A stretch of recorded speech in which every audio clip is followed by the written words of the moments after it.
Welcome to மகிழாற்றல் family. இன்னைக்கு நம்ம பார்க்க போகிற கதை பேர் வந்து பூபதி பூவிலியின் மலர் தோட்டம். இதை எழுதினவங்க பேர் வந்து டி மதன்ராஜ். வாங்க கதைக்குள்ளே போயிடலாம். பூபதியும் பூவிலியும் கூட பிறந்தவங்க. ஒரு நாள் 2 பேரும் பால் விளையாண்டுட்டு இருந்தாங்க. உருண்டு போன வந்து பக்கத்துல இருந்த குளத்துக்குள்ள விழுந்துருச்சு. பந்த தேடி 2 பேரும் குளத்துக்கிட்ட போனாங்க. அப்போ அவங்க கண்ணில் ஒரு மலர் பூ பட்டது.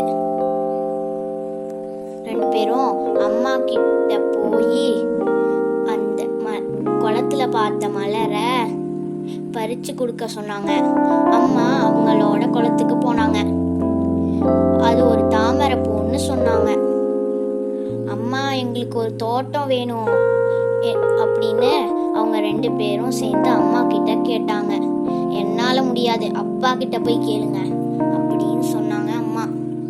அப்பா அவங்களுக்காக ஒரு தோட்டம் செய்யறதுக்கு நிலத்தை தோண்டினாங்க. பூபதிக்கும் பூவிலிக்கும் ஒரு புது தோட்டம் கிடைச்சிது. அவங்களோட ஃப்ரெண்ட்ஸ் எல்லாம் அவங்க கூட சேர்ந்துக்கிட்டாங்க. பூபதியும் பூவிலியும் சிறு செடிகளுக்கு தினமும் தண்ணி ஊற்றி வளர்த்தாங்க. செடி நாளுக்கு நாள் நல்லா வளர்ந்துச்சு. ஒரு நாள் மாடு ஒன்று அவங்க தோட்டத்துக்குள்ள வந்துருச்சு. சில செடிகள் எல்லாத்தையும் சாப்பிட்டு போயிருச்சு. பூபதிக்கும் பூவிலிக்கும் ஒரே கவலையா இருந்துச்சு. தோட்டத்துக்கு அப்பா வேலி அமைச்சு கொடுத்தாரு.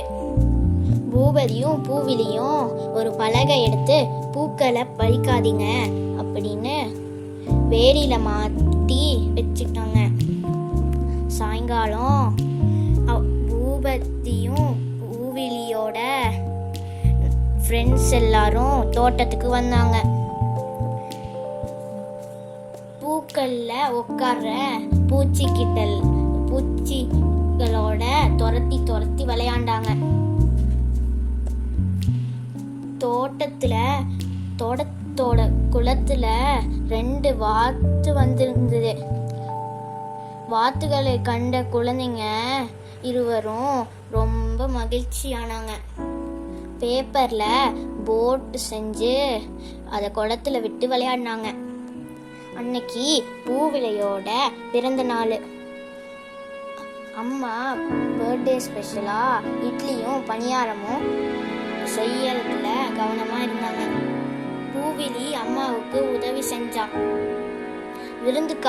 விருந்துக்கு தேவையான பொருட்கள் எல்லாம் வாங்க பூபதியும் அவங்களோட அப்பாவும் கடைக்கு போனாங்க.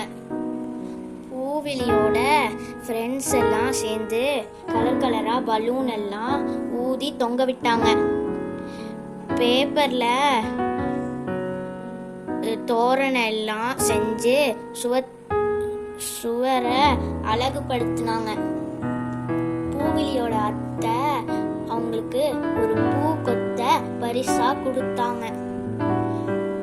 பூ தோட்டம் வைக்கலாம், ஆனா பூக்களை பறிக்கூடாது. அதனால செயற்கையான பூவை உனக்கு நான் பரிசா கொடுக்கறேன் அப்படின்னு சிரிச்சுக்கிட்டே சொன்னாங்க.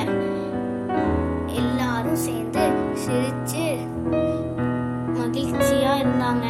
அவ்வளவுதான், கதை முடிஞ்சது. பாய். நெக்ஸ்ட் வீடியோல பார்க்கலாம்.